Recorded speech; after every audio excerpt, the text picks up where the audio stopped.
In the wake of the sex scandals at San Antonio's Lackland Air Force Base in San Antonio, a Senate committee is looking into another case, this of a senior pilot in Italy, convicted of sexual assault in March of 2012, who just last month was back on active duty.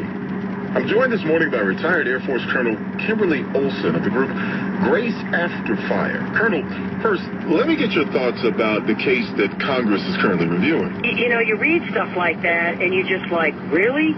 You know, 8 independent officers sat on his Article 15 board and found the man guilty and, you know, did all these things to him, which, I mean, that's like a big deal to do that to a senior officer like that. And then for one individual to come up, a lieutenant general, I believe it was, 3rd Air Force commander, and overturn it. But, I mean, really, it doesn't bode well. And what's bad about that is that victim now has no recourse. She can't take him on in civil court. She can't sue him. I mean, she could be assigned to him tomorrow. I mean, that's how the military works sometimes. So it's just, you just sort of shake your head and think, what?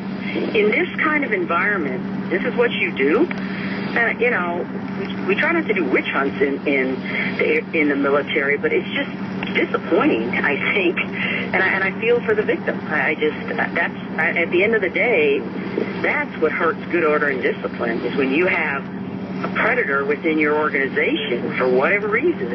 I mean, that's terrible for good order and discipline, and that's the only way that stuff gets fixed, if men hold each other accountable on this. Colonel Wilson, talk about Grace After Fire and the work the organization is doing to help women when they return from theater get reacclimated and deal with sometimes the post-trauma of the sexual abuse that they have experienced while serving their country.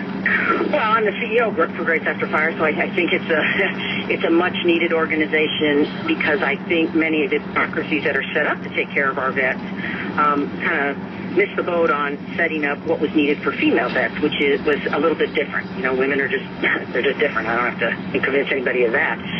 And so we work to help women, like you said, reacclimate back into, you know, being moms and wives and serving members of the community. And sometimes, yes, we see those that have been victimized and help them work through it, get them to the professionals that they need to see. And other times we work, the main thing that we do is we have a peer-to-peer model where women vets help other women vets, which I think is very, very important, that vets need to step up and work with each other, because I think if you're waiting on Congress or the president or any other person to help you, it's going to be a long wait.